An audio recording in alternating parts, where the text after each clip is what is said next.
एक बार की बात है, आनंद कहीं जा रहे थे।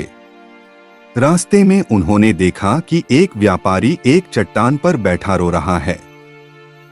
वे उसके पास गए और बोले, क्या बात है वत्स, तुम कौन हो और क्यों रो रहे हो? आनंद की बात सुनकर उस व्यक्ति की सिसकियां थम गईं।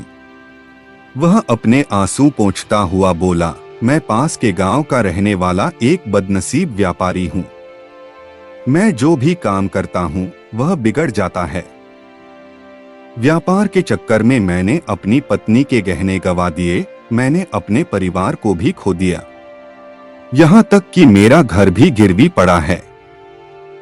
मुझे तो लगता है कि मैं किसी काम का नहीं हूँ, मेरी किस्मत ही खराब है। उसकी बात सुनकर आनंद बोले, तुमसे किसने कहा वत्स कि तुम्हारी किस्मत खराब है? जरा मैं भी तो जानूं कि तुम्हारी किस्मत में क्या खराबी है।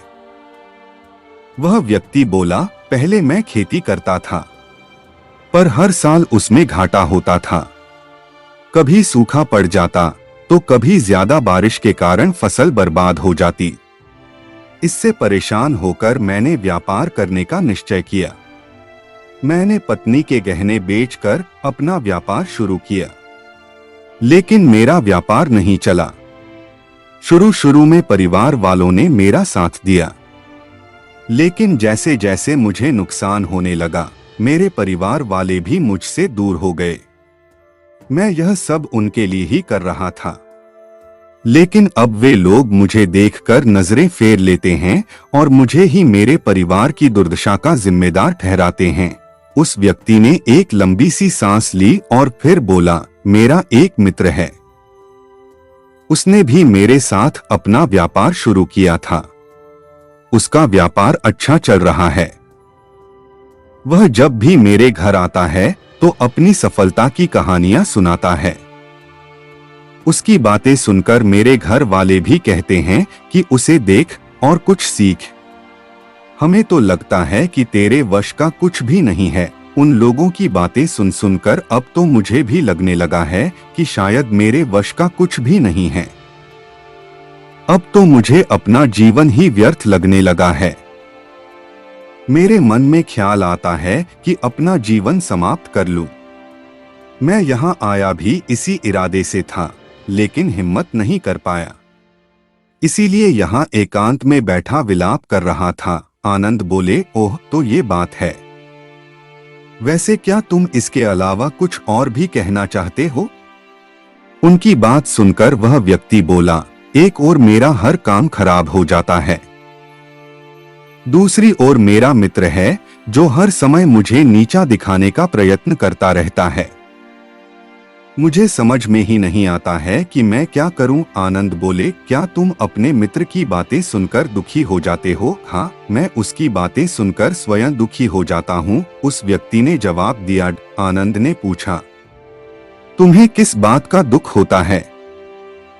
अपने असफल होने का या फिर मित्र के सफल होने का? उनका सवाल सुनकर वह व्यक्ति एक पल के लिए सोच में पड़ गया। फिर वह बोला, अगर सच कहूं तो मुझे अपने असफल होने का उतना दुख नहीं होता है जितना कि मित्र के सफल होने का होता है। अर्थात यदि तुम्हारा मित्र असफल हो जाए तो तुम्हें खुशी होगी? आनंद ने प्रश्न किया। वह व्यक्ति बोला, हाँ, मुझे बहुत खुशी होगी। इसका मतलब है कि तुम्हारी खुशी तुम्हारे मित्र पर निर्भर है। आनंद बोले, अगर वह चाहे तो तुम्हें खुश कर सकता है और अगर वह चाहे तो तुम्हें दुखी कर सकता है। तुम स्वयं से न तो खुश हो सकते हो और न ही दुखी हो सकते हो। अर्थात तुम अपने मित्र के गुलाम हो गए हो, इसलिए तुम्हारा कुछ नहीं हो सकता। ऐसा न कहें महत्मन। उस व्यक्ति ने हाथ जोड़ दिए। आपकी बातें सुनकर मुझे कुछ आशा बंध रही है। आनंद बोले, जब हम किसी से आशा बांध लेते हैं तो उस पर निर्भर हो जाते हैं। ऐसे में हमारी खुशी और दुख भी उस पर निर्भर करने लगता है। इससे बेहतर है कि तुम अपने आप से आशा बांधो।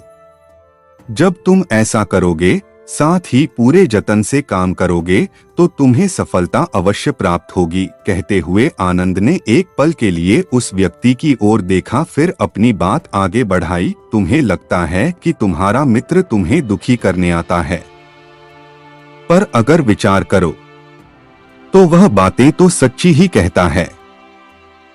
वह अपने संघर्ष और अनुभव की बातें बताता है। तुम उन बातों से बहुत कुछ सीख सकते हो। तुम्हें इसके लिए उसका धन्यवाद करना चाहिए कि तुम्हें घर बैठे कुछ अनुभव मिल रहे हैं।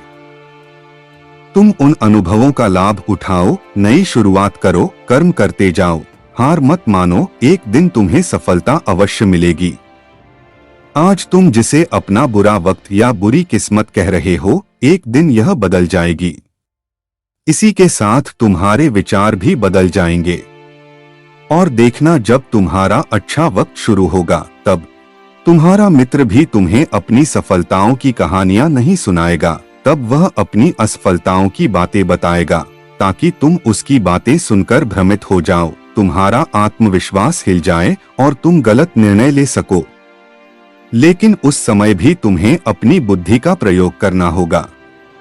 तुम्हारा मित्र जैसे आज तुम्हें दुखी करने आता है, उसी तरह उस समय भी वह तुम्हें दुखी करने आएगा, क्योंकि जिस तरह उसे दुखी देखकर तुम्हें मजा आता है, उसी तरह उसे भी तुम्हें दुखी देखने में उतना ही मजा आता है। वह व्यक्ति बोला, आपने सही कहा, लेकिन मेरा सबसे बड़ा दुख यह है कि मेरे परिवार के लोग भी इसमें शामिल हैं। वास्तव में मैं तो अपने परिवार के लिए अच्छा करना चाहता था, लेकिन वे लोग भी मेरी बात नहीं समझते हैं।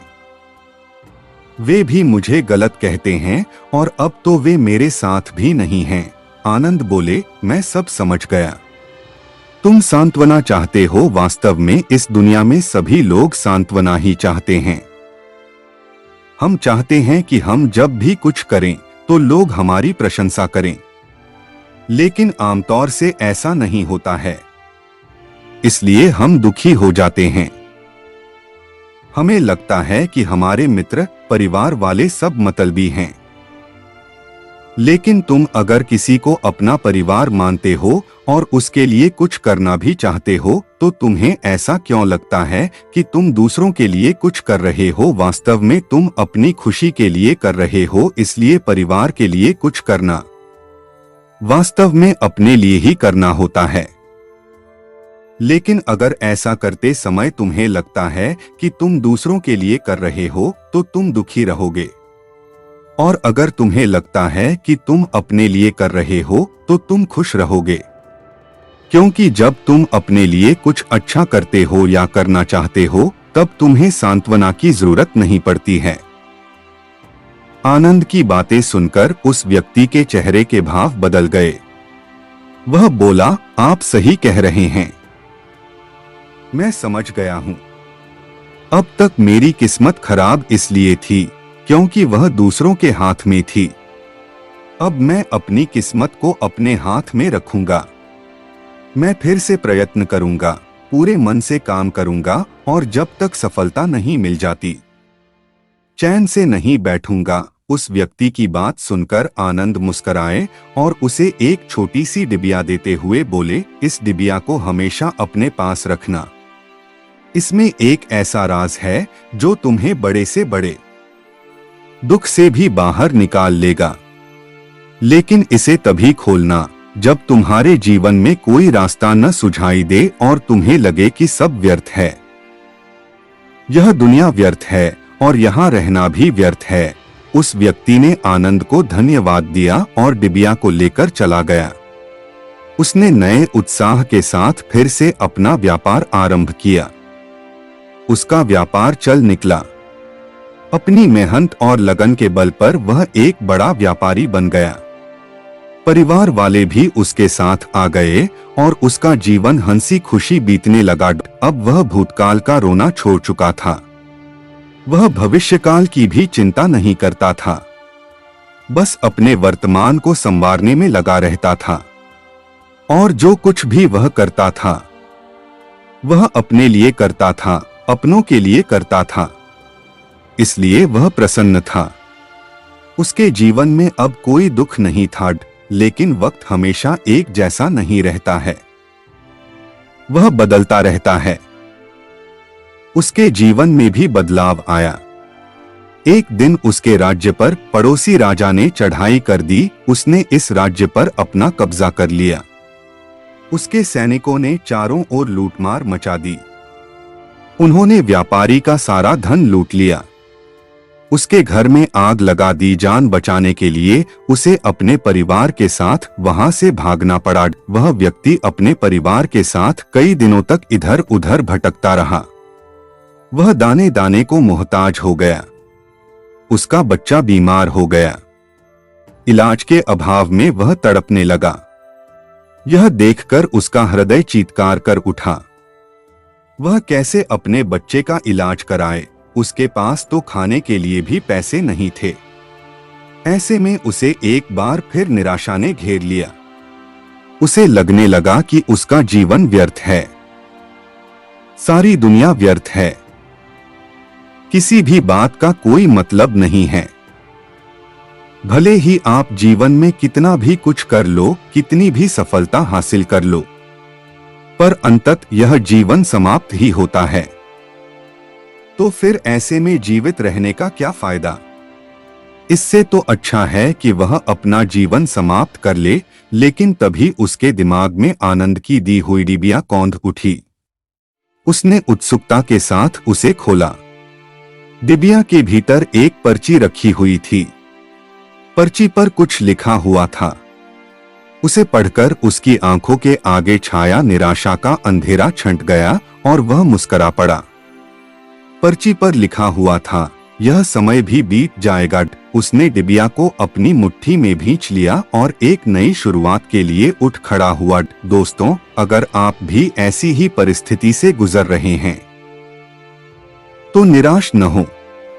अपने अतीत पर शोक मत करें, न ही भविष्य की चिंता करें।